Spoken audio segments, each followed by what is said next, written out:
Everyone believes Israel's newly deployed directed energy weapon instantly vaporizes every threat screaming down from the skies. They are dead wrong.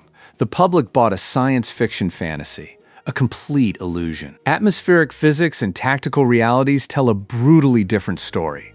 Let us state this clearly right now. The currently fielded iron beam cannot stop a ballistic missile. It remains entirely useless against the fastest, most dangerous threats traveling overhead. Nothing. Zero impact. The military brass knows this. The engineers who designed it know this. Yet, people still genuinely believe a simple light beam is shooting down hypersonic warheads in real time. It is not happening. What this defense platform actually does is far more grounded, heavily restricted by natural laws, and honestly, vastly more impressive once you strip away the propaganda. Why? Because what they actually built completely alters the economic survival of a nation under siege. They traded cinematic explosions for financial sustainability. So why is the government pouring a huge fortune into an active weapon that fails against the biggest threats? Subscribe to this channel and you will start noticing. How many defense realities like this happen right under your nose? The actual deployment happened quietly. December 2025. No theatrical fanfare. Israel's Ministry of Defense simply handed over the keys. Brigadier General Dr. Daniel Gold, the head of the Directorate of Defense Research and Development, authorized the delivery of the first combat-ready unit directly to the Israel Defense Forces. That was it. Done. The world's first active deployment of a high-energy defensive beam network entered official military service. They took the experimental hardware out of the laboratory and dropped it directly into a live combat theater. What did this mean for operational doctrine? It meant the platform was no longer a theoretical research project, absorbing endless funding. It became an active, functional shield manned by frontline soldiers who had to rely on it to stay alive. The leadership made the choice. They knew exactly what they were doing. Putting a directed energy weapon into active service force is a complete rewrite of tactical doctrine, because you are no longer managing physical ammunition stockpiles. You are managing pure electricity. And that forced a sudden, painful reckoning with the financial bleeding of modern warfare.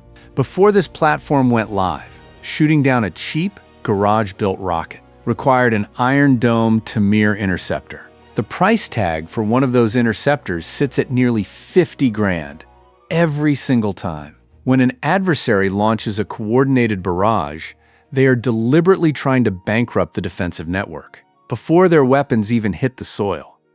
The math was unsustainable. But the high-energy beam changes that equation permanently. The approximate total operational cost for a single engagement with this new hardware is $1,000. $1,000. Think about that. That includes wear on the optics, regular maintenance, and the logistics required to keep the power generators humming. The financial advantage shifted overnight. How does an enemy bleed your economy when your ammunition costs less than their cheapest rocket? They cannot. But that economic miracle comes with severe physical limitations. The platform, developed by Rafael Advanced Defense Systems alongside Elbit Systems, outputs exactly 100 kilowatts of power. That specific number dictates every tactical decision on the battlefield. Because of that power output, the weapon is strictly a short-range asset. The maximum distance it can engage and neutralize an incoming aerial threat is 10 kilometers, just 6.2 miles. How do you protect a border when your target window is measured in mere seconds? In modern aerospace combat, 10 kilometers is practically hand-to-hand range. By the time an enemy projectile enters that kill box, you have mere moments to react. It forces the deployment of these units right up against the borders or directly next to critical infrastructure. You cannot protect a whole country with a single emitter. You have to place them directly in the line of fire. The weapon does not destroy anything instantly. The image of a beam flashing once and a target exploding is a complete fabrication. The hardware relies entirely on thermal accumulation. It must focus its high-energy light on a single, specific spot of a moving target for 6 to 8 seconds continuously. 6 to 8 seconds. Count that out in your head, while imagining a mortar shell screaming toward your position. The tracking software has to physically hold that connection to burn through the outer casing and trigger the explosives inside. What happens if the target is spinning? The heat dissipates. What happens if the tracking software loses lock for a fraction of a second?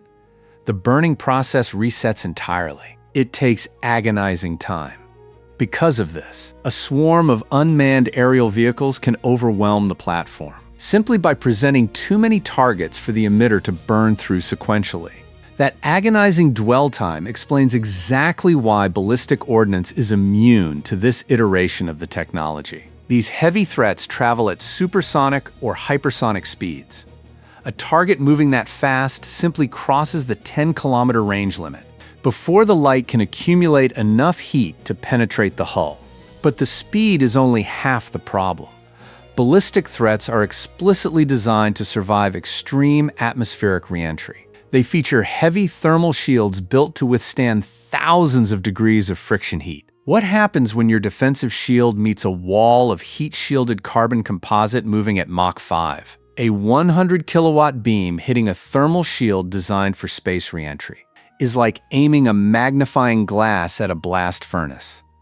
The incoming threat does not care. The heat shield effortlessly absorbs the energy, and the payload keeps coming. Hard to imagine. The most advanced weapon on Earth cannot stop the fastest threat in the sky. If this reality check is hitting different, take a second to hit like. It genuinely helps the algorithm show this unvarnished tactical truth to more people who need to hear it. The limitations do not stop at armor and speed. This advanced energy weapon can be defeated by simple weather. Clouds, heavy fog, dust storms, and rain scatter the light. The moisture and particles suspended in the air physically absorb the photons before they ever reach the target, drastically reducing both the effective range and the delivered power of the beam. You cannot negotiate with atmospheric physics. When a heavy storm rolls in, the defensive beam becomes utterly blind. That means an enemy commander looking at a weather forecast knows exactly when the energy shield is down, which is why nobody in the command center treats this as a standalone replacement for kinetic defense interceptors. It is a fair weather fighter. Relying on it exclusively would be tactical suicide. Those physical handicaps forced the military to rethink how the hardware operates within the broader defense architecture. By June and July of 2026, the Ministry of Defense ran a series of intense operational drills with a very specific goal.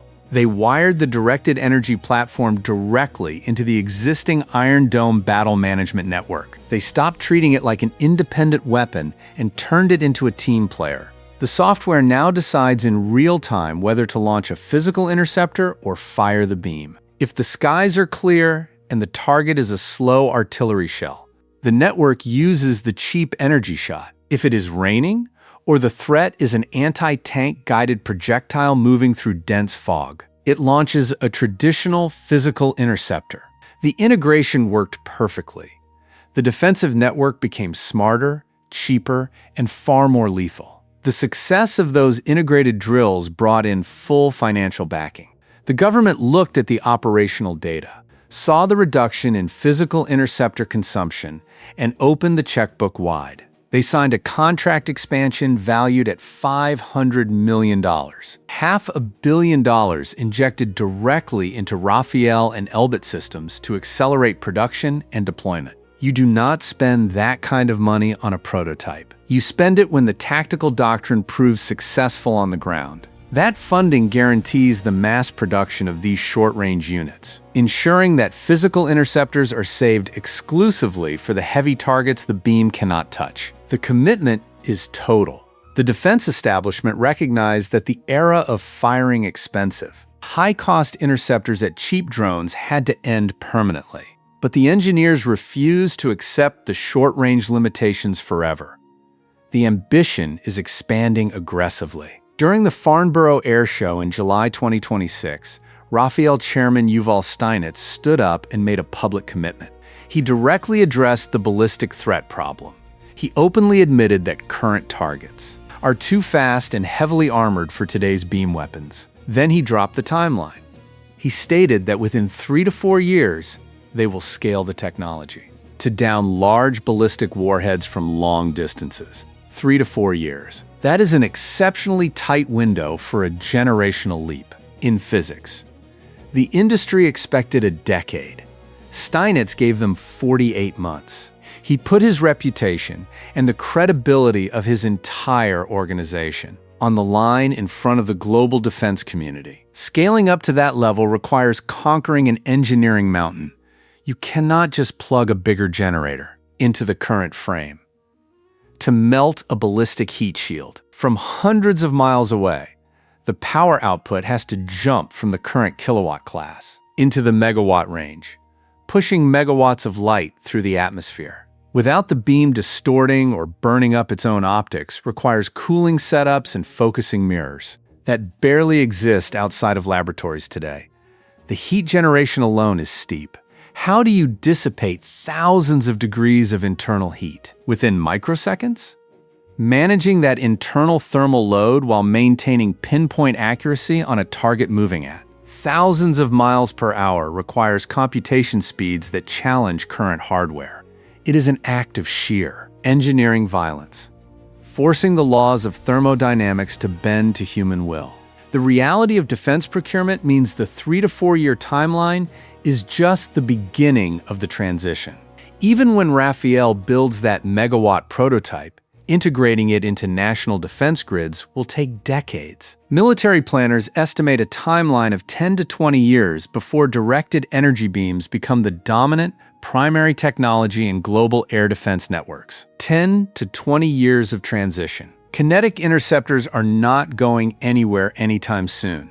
They will remain the heavy hitters, while the energy weapons slowly take over the lower tiers of the threat spectrum, working their way up the food chain as the power output increases. The transition will be slow, expensive, and dangerous, because during that window, enemies will adapt their tactics to exploit the gaps between the old weapons and the new platforms. This is how military revolutions actually happen, not with a cinematic flash of light that solves every problem overnight, but with a brutal, calculating shift in the mathematics of attrition.